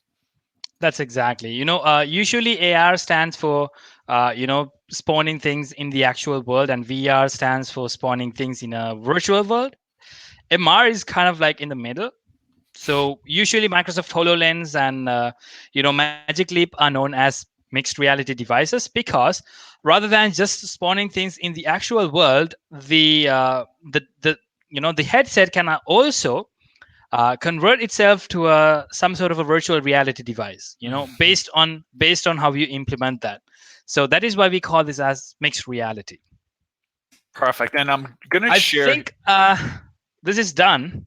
So Oh, maybe I can perfect. share my screen. All Awesome. right. Awesome. All right. Let me share my screen. Da, da, da, da, da. All right, can you see my screen? Can you see Not my just yet. Oh, laptop? yes, sir, we can. Yep. All right. Yeah, for some reason it kind of like got. Okay. Oh, there you go. All right. Okay, I think my orientation is a little bit. Oh, there you go. Change Hey, your change your password. password. I might have to change my password here soon. So thank you All for right, the so reminder. it got some trouble with the materials that I added to my Circuit Stream logo, but there you have it. All right. Nice. Nice. And you can use this for not only t-shirts, but really anything. I remember when I was learning how to do this stuff, I used a flask. I had a little flask with an image of a lady on it, took out the flask, and then the lady popped out and danced a little bit before the flask got used there. But no, that's great. You can apply this to so many different things. Hey Indica. Exactly. Exactly. Awesome. Cool. It took Perfect. a while to build, but yeah, it got It got worked. working. It worked. It Awesome. worked. So here's one question from Yevgen, and my apologies if I pronounced your name incorrectly, but Yevgen's asking, what kind of software or app does user needs to have to activate AR on t-shirts? So basically everything we covered here today, Yes. Yevgen, but anything else you want to add here, Indica? Yeah, it's like if it is not a web AR application, you need to install this application that we developed, right? It's basically a third party, not a third party. I mean, like a downloadable application. You have to download it. You can just use that. So instead of just creating an app for just one T-shirt visualization, so this is just the primitive thing that we discussed today. You can use separate use cases. For example, if you are in the apparel industry, you want to change and see how separate artworks looks like. So that is a use case, right? You can create an application which uses the same fundamentals for a certain t-shirt, like kind of like a template t-shirt. So you use that template t-shirt, and through the app you should be able to change the artwork, right, and see how the artwork look like in the t-shirt. Maybe you can change the color of the t-shirt, right? So those are some use cases that we can use. But I wouldn't recommend just creating an application just for a one t-shirt visualization. You can combine them with different types of use cases to create better applications using AR. Perfect. Yes, yes. Gosh, there was this one post I'm trying to find here right now. It was a Pickle Rick augmented reality t-shirt experience, which I loved. So I'm going to try and find that as we answer questions here. I don't want to take too much time, but great question there. Hopefully that helps answer that. This one is from Ballwinder. Ballwinder was asking, and we could follow up on this later on. Please share Unity integrations with third-party libraries, API, or packages. So we'll be sure to do that, Ballwinder. Let me actually take a note of that here, so I don't forget and we don't forget. Copy, paste, done. We'll be sure to get to that, Ballwinder. This one's from Denise, and Denise is asking, can you use this technique with or on artificial intelligence? Yeah. So artificial intelligence to me is a broad topic. We should like it depends. My suggestion, my opinion is that it depends on the use case, right? So usually artificial intelligence uh, may be used in robots, machine learning, right? Computer vision, and also natural language processing. But this technique is basically, identifying planes, identifying known markers. It uses a little bit of machine learning because it uses, learning things to identify the image and try to match them with the camera input that we get. So to answer your question, can you use this technique on artificial intelligence? Yes, but it depends on the use case. So basically, this is marker-based recognition, image tracking, computer vision, plus some added feature, showing 3D models on the screen. Hmm. Perfect. Awesome. Thank you, Indica. That makes sense. This one is from Miguel as well. Miguel was asking, can this be done using WebAR instead of an app, like without people needing to download an app? We did I touch think up on this a little bit. Yeah. So, yeah, the same question. Yeah. WebAR. Indica says the future. Let's see. So this one's from Balwinder. Balwinder, can we deploy a Unity project on the web as a website? So, Yes. yep, that's Like as a website, no, but you can create a WebGL project. So it's not actually a website. It's just the scene that you create in Unity that plays inside a Unity like a WebGL player. right. But I wouldn't recommend creating websites using Unity. Basically, it's bulky. It takes a lot of time to load, and not recommended. But you can use Unity's WebGL to showcase your projects, to showcase mini projects, mainly snippets and things like that. So that is the only uh, reason that I will be using WebGL in Unity. Perfect. Awesome. Thank you, Balwinder. Another one here. What is the difference between IL2 CTP and mono? Yeah. Mono and IL2 CPP is how Unity, Unity uses C sharp for its compilation. Mhm. And when it comes to compiling C sharp into the machine language compiling, that is how the computers understand. There are multiple ways that we can do that. Mono is the one that Unity used since the beginning. Mono is kind of a C sharp compiler. IL2CPP is also a C sharp compiler which uses some native libraries in C++, right? Not C Okay. sharp, but in C++. So IL2CPP is much more advanced, much like when it comes to memory wise, it can compile to both 64-bit and 32-bit. I'm going much more technical, but Mono and IL2CPP does the same thing, Mhm, but mhm. the compilation architecture is a little bit different. So if you want to build an application to run on a 64-bit RAM, 64-bit memory device, you need to use IL2CPP because Mono cannot do that. Mono cannot build for 64-bit. So Great. that's why. Okay, perfect. Awesome. Hopefully that helps out Balwinder, but great question. Fabulous question there. Let's see. I was just scrolling up on the questions here. This one's from Humberto, and Humberto's asking, are there any tools like the MRTK that can automate these settings based on the targeted device, Indica? Um, Automate. I think what you mean is by, like, even if you are using MRTK, MRTK is a tool that we can use in both Oculus Quest and also in HoloLens to make our lives easier. So we don't want to create all the UIs and all the basic interactions by ourselves. But when it comes to automate these settings based on the target devices, yes. So there are no other tools, but you can use Unity plus MRTK Mhm. plus AR Foundation. The same thing on the HoloLens. It works exactly as the same. Right. If you deploy the solution to the HoloLens, and if you look at the T-shirt, you'll be able to see that on top of the T-shirt, the 3D model will pop up. Right? Okay. Yeah. Perfect. Awesome. Thank you, Humberto, for the question. Let us know if there's anything we can expand on further there. This one is from Michael. Michael's asking, so are the eyewear manufacturers launching AR? So as an example, Facebook, Ray-Bans, and Pico to Unreal, basing their content on the Unity platform. As an example, could we develop new things for all new headsets classes being launched? So I'd like to say yes, but I'll pass it to the expert here, Indica, to answer it. Exactly. I don't think that Ray-Ban's Facebook Ray-Ban is in the AR category. It's kind of like a sunglass with a camera. Mhm. But in the future, when we get, I'm kind of excited about the like maybe like in 10 to 20 years, maybe instead of bulky headsets, we'll be wearing VR headsets like this. You know, this would be Uh-huh. my VR headset that I'm like, mixed reality headset.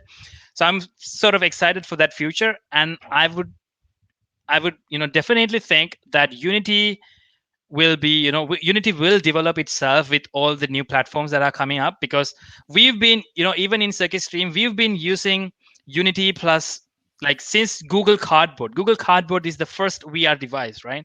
So we were using since Google Cardboard, and now we are using Quest. whatever the device that we can that comes to the world, will be using that, and also Unity will be following that steps. So, and integration of this XR plugins, right? Like we applied that AR code tick, right?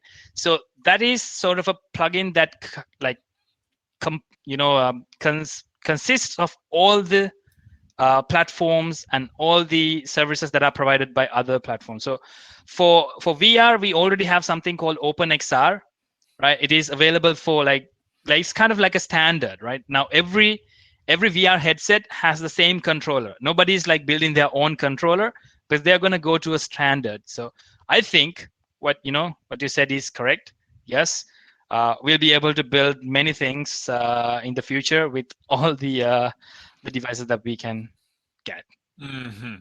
That's it. Hopefully that helps shed some light on that there for you. Lovely. Let's see what else we got here. Suggested resources. So we answered that one. Christopher Reed. To what extent, and this is a question from Christopher. Christopher's asking, to what extent will this work if there are any creases or other obstructions on the t-shirt? So we've held a few workshops around AR occlusions, I want to say, right, Indica? Am I on something here? But feel free to add some more insight there. Yeah. So to answer this question, I believe that your concern is that if this is like this, whether this would work. To be honest, no, because this is an algorithm. It's an algorithm. It's a computer algorithm that looks for this specific image. But if a part of this is covered, then we can actually use something called AR occlusions, right? So we can use a side of an AR 3D model to be rendered based on the content of the marker that is visible. But if there are any creases or obstructions, it is like slightly possible. But if you have a very good trackable image that is that is spanned across the detail, if the details are spanned across, then it will be definitely possible. But I wouldn't recommend basically to scan. It should be visible for the whole camera input. Right, mostly visible. That's right. Perfect. Hopefully that helps out there. Now, do you want to share my screen here quickly for you all? Because it's Yes. not the most perfect example of, let's say, something like obstructs, but here's something I thought was super cool. An augmented, essentially, reality. So she's putting her arm in front, right? Occlusions kind of mastered there, where it's still actually able to be displayed properly. In an animated fashion as well too. So I really loved what Sasha did here, and I did just want to share that with you all as well. She did a fabulous job, and it's Rick and Morty related too, which is something that I tend to get into as well. But I thought that was super cool. I'll share another video here towards the end so we don't take up too much time. But one here, and looks like we have about several questions left. Indica, let me know. I know it's quite late for you, so I'd hate to keep you up super That's early on a okay. Saturday That's here. okay. So thank you so much for I think staying this here is with me. this is the most questions that we got like quite recently. We have I like a think lot. so as well. A lot. No, it's great. I love it. I love it. That's what we're here for. Sharing the love and all the information we can. Yeah, so I'll share the link of this the LinkedIn post to you all here. I thought it was awesome, so I'll share that with you soon. But let me see. Actually, let me check the chat. Can content, please? I need to know. Julio, I think I saw a question of yours here shortly, so we'll get to it. I'm just going from oldest to newest. Let's see. This one's from Humberto. The HoloLens question. Could we use the same project and target the HoloLens? If not, what would the differences be? Yes, exactly. So no difference. Unity's AR Foundation is not just for iOS and Apple devices, but also for Microsoft HoloLens and also Magic Leap. So you don't need to do any changes. You just need to switch the platform to Universal Windows platform for HoloLens and Lumin OS. There's something called Lumin OS for Magic OS. You just need to, switch to that and build and deploy, and that will work as it is. No any changes. It will work for HoloLens as well. Perfect. Awesome. We've done a lot of HoloLens workshops in the past. So we'll share our YouTube channel. If I'll try and find that. Lots of videos you can check out there from previous ones we've hosted. But great question, Umberto. Let's see. We've got one from Prasath. Prasath is asking, what is the best way to create an animation to the spawn model, whether using Unity itself or another 3D party software? Yeah, as I said before, I think I mentioned this before as well. Unity also has support for its own, like, there is a very teeny tiny animation library where you can do some keyframe animations, which is good. You can spend a little bit of time and utilize that to create an animation. But other 3D third party software are like Blender, 3D Max, Maya, Cinema 4D. Suma, yeah. Cinema 4D is pretty popular. So you can use them to create 3D animations, and you can export them to FBX, and you can directly import these FBX format files into Unity, and Right. they will work with all the animations. Beauty, beauty. Great question. Thank you there. This one's from Zakaria. Zakaria's asking, what is USB debugging? Right. So my bad. I didn't mention this It's to you okay. before. So USB debugging is an Android feature. So what I did here was I connected my device to my laptop, and I did the build and run. So what I did actually was I controlled my Android device using my computer, right? So to do that, you cannot do it like without USB debugging. USB debugging is a feature that is provided by Android, and it is hidden, right? It is hidden. So you need to, so there is a way that you need to go into the settings menu, and you need to like tap a feature about like 5 seconds to open up developer options.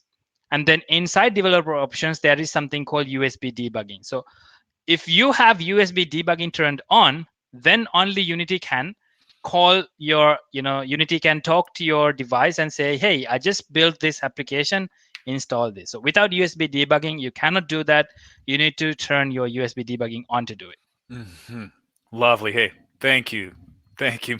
I appreciate it. Yeah. This one's from Luis or Louis Guzman. How is the flow to build this example from Unity to be an AR web experience? We've touched on it a little bit as well. Any other insights you want to add here, or Lewis, if we didn't answer something earlier, let us know as well in the chat. So I think it's pretty much the same. So we can use a service called eighth wall if you don't want to do. But even in eighth wall, you should do a little bit of coding to do some interactions. But you don't need to you don't need to have the headache on implementing the AR feature. AR feature is already provided by eighth wall. But apart from that, we have we can use open source platforms like ARJS, and there are like Google's WebXR. Like it's not Google, but it's Google is collaborating on them. There's this thing called WebXR where you can create WebXR like web AR experiences using that packages as well. Perfect. Awesome. Now, here's one from Cassie. I'll answer quickly. Again, will you be doing this class again so I can send my friends over? Yes. Will it be t-shirts? That I don't know. But I know we're planning to do AR, augmented reality cards, whether they're holiday cards, business cards, another way of implementing and using augmented reality. So, holidays are coming up. If you want to send a cool Christmas card to your family and get them to scan it over the phone, awesome. We'll show you how to do that. If it's a business card as well, for the future, we'll be showing you how to build that as well on a future workshop and webinar. Julio, there it is. Question from Julio. Is it possible to have an image that pops out in the VR that has a source code that can change, or are XR images final and just the file? So not too sure if I entirely understand that, but any insight from your end, Indica? I believe it's AR. Is it possible to have an image that pops out in the VR that has a source code that can change? So in AR Foundation, I think the question is basically you can change the images, right? Yeah, so Dynamically. he just commented in the chat, can the content of the marker be changed remotely once launched? Yes. I think. Yeah. With AR Foundation, with the capabilities that Google and Apple has provided right now, we cannot do that. We cannot change it dynamically. Mhm. But instead of this, there is Vuforia Cloud Targets, right? Search for Vuforia Cloud Recognition. It's a subscription package. I think it's about $100 per month. As I remember, uh, you can have Vuforia kind of provides you a separate dashboard where you can upload images, right? You can upload images, and that's it. So with the image, you should it gives you the option to upload an ID or some sort of a meta file. So what it does is, when we open up the camera, and so we are not using AR Foundation. We will be using Vuforia now. So when we scan around, what it does is our system will talk to Vuforia and will bring down all the images dynamically, right, without doing any updates or anything. So, and as soon as it identified a new tracker, Vuforia will send that meta tag or like the ID for us to identify what that image is. So based on that ID, we can populate different content, we can download, and we can show different content on them. It's a little bit of a back and forth process, but that is the only. But it's a it's a highly reliable option for dynamic image targets. So search for Vuforia image targets, and for that use case, that is the best tool that is available right now. Right. Yeah. Vuforio is a pretty strong tool out there. So thank you, Indica. That makes sense as well. I did see you were maybe typing something to Prasad in a question here, but Prasad was asking, is it possible to spawn few models randomly using the same image tracking? Exactly. So in this case, we might need to do a little bit of programming. So what we did was we created one prefab, so that inside that prefab we had the text and also the 3D model. But instead of doing that, what we can do is we can create a prefab which without anything but just a code, right?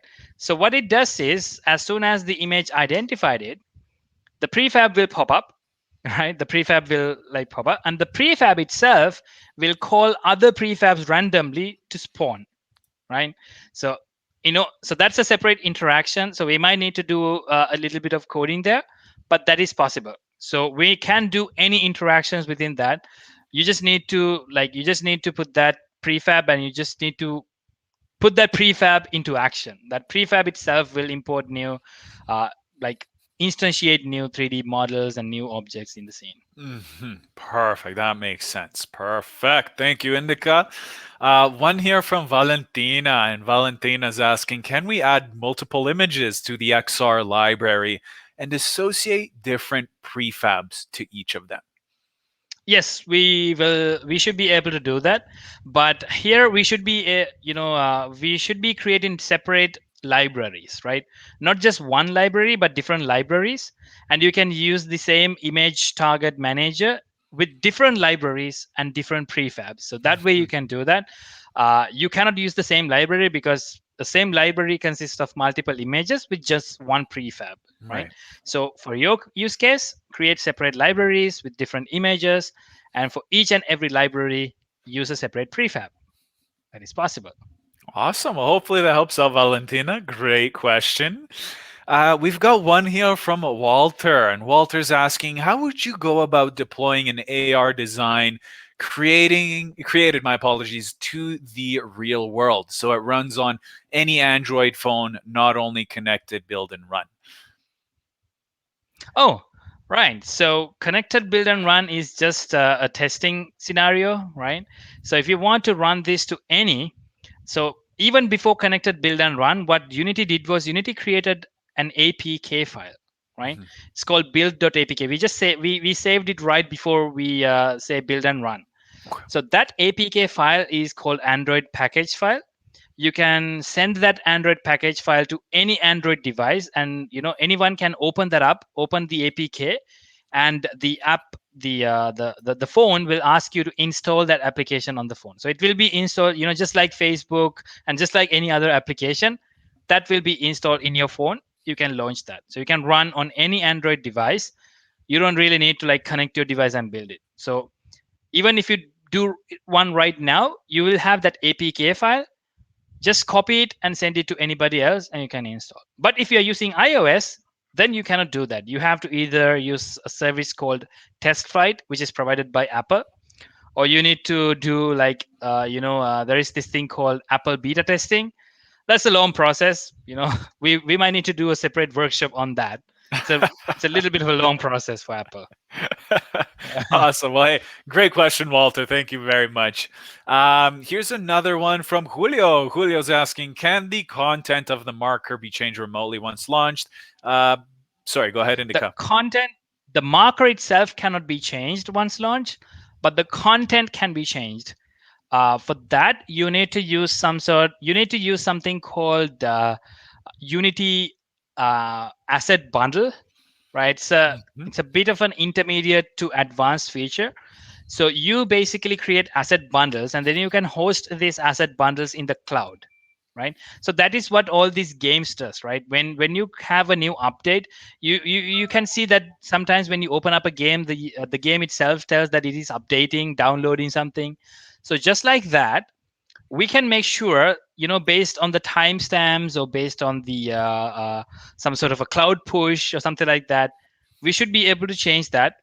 But with Unity, we can use a concept called asset bundles. So see how Okay. you can use asset bundles and change the asset bundles from through the cloud, through a cloud service. So you can do that. Beauty, beauty. Hey, awesome question, Julio. I know, and it makes sense, right? If you want to change the content, maybe not the marker itself, but flip around different experiences or whatnot. So, awesome. Thank you, Indica, as well. So, looks like we have three more questions in the questions tab, and then a few in the chat. But we've got one here from Daniel, and Daniel's asking, so can we create 3D art via Unity and without those VR headset controllers? Unity, to be honest, is not a designing tool, right? So you cannot actually create 3D art using Unity. But what you can do is, without using any VR headsets or anything, you can use the Unity scene, right? And you can manipulate different 3D models. You can import 3D models. You can bake lighting. You can add lights. You can do various different things, but you cannot design 3D models. You just can download different 3D models, and you can load different 3D models into the scene, and create your scene. But to be honest, no, you cannot do that. You cannot create 3D art, but you can just create. So there is this thing called Pro Builder, where you can just prototype different artwork, 3D models and things like that. So to create 3D art, I would recommend tools like ZBrush, Maya, all these sculpting tools included with Photoshop to create 3D art. Beauty. Thank you so much, Indica. Really do appreciate it. So we've got a few more questions here. I'll answer these quickly. Perola's asking, is this going to be saved and sent to us? Yes. All recorded. We'll send you the files, the replay recordings afterwards by email. End of day today for us, depending on where you live. So expect it to come in within a few hours here. We've got another one from Perola. Indica, I saw you click on it. This one's, what kind of software or app does user needs to have to activate AR on a t-shirt? Well, we kind of covered it on this workshop and webinar here today. You'll be able to see the replay. Anything you want to add here quickly, Indica? So basically, what we did today, right? It's just a software. We used Unity, and we built our own app, right? And that's pretty much it. So that's how you create an app or something that can activate AR on a T-shirt. Not just a T-shirt, a business card or something similar, a poster, or anything. Right. Awesome. Thank you, Indica. Then we've got one here from Shelby, or Shelby was asking, are attendals able to receive a recording? Yes. We'll send that out to you. Not a problem. Expect it to come in within a few hours alongside the project files. Last one in the questions tab. Prasad again. Is there any method to import meta-human assets into Unity? So I know think it's an Unreal thing, but yeah, let me know what you think, Yeah, Indica. it's tricky. Usually what Unreal makes, they do it so that, and they give it free of charge, and they specifically mention that they're not to be used within Unity. For example, like Quixel Mega Scans, you cannot install it to Unity, but you can use it free of charge in Unreal. But MetaHuman, you should be able to put it into Unity, but I think the process is it's extensive. I wouldn't recommend using MetaHuman projects and assets into Unity, and I don't think that Unity is capable enough. Unity have that pipelines ready to render and to process the MetaHuman assets. Yeah, I know. Yeah, I could speak about Unity and Unreal all day long, but yeah, I can find that being quite tricky with the meta-human assets themselves there. Lovely. So let's see. Those are all the questions in the questions tab. There was one other thing from Angeline here for you, Indica. What would you say is the smallest target image or minimum size requirement for image to be functional in something like this? I have done something on a business card, right? This is not a business card. This is just a coaster. Hmm. But maybe just a business card with a lot of features would be the minimum size. Okay. Right? Maybe a credit card or a business card, something similar. Don't go lesser than that.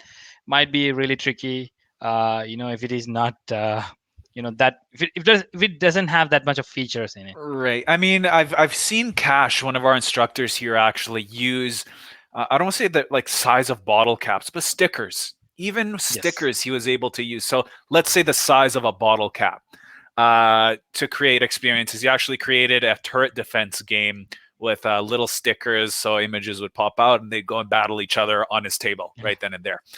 But I have one here from Say. What courses does Plus package exactly include? Say, you know what? I'm going to take a note of that here and I'll send some more information or have our admissions team reach out to yourself. But essentially, Plus package includes the 10-week course and program, 80 hours of instruction, a 4-week C Sharp course. And those are the courses that are included. Perola, quickly, is there a way to make the app live so anyone anywhere can use the experience? Any insights there for Perola Indica? So that anyone anywhere can use the experience. Yes, one way you can do that is to host this in web in a website, right? So it is not possible for iOS devices because iOS doesn't recommend installing applications out of the App Store. You can try, you can, like, as I said before, rather than just opening it up and showing a 3D, showing just for one use case, do some dynamic things, like add some more features into that, so that way you can create an application and put it into the App Store so that Mhm. anyone can download that app and view the experience. Apart from that, as I said before, you can upload that build.apk to GitHub, or to any, even to your own website. And you just, people just need, they just click the link, download the apk and press it, and they can just install it and test it out. Beauty. Indica, you legend. You're an absolute legend. Thank you so much for staying up this whole time here. Two things I want to share with you all today for if you are interested in augmented reality. Check out this Mojo Vision. I love sharing this on all the AR workshops. Augmented reality contact lenses. Can you all believe that? This is some Black Mirror type of TV show, things that they're working on. Check it out. This is going to be the future that I think everyone's going to be walking out with contact lenses, processing all types of information, cheating in poker. I'm going to be playing poker. I'm going to buy these contact lenses just to play in the casino and see if they catch me. Uh, that's something I wanted to share there. But hey, Indica, it's almost, if I'm not mistaken, 3 a.m. for you in Sri Lanka. Thank you so much for staying up on a Friday, now Saturday morning to host this along myself.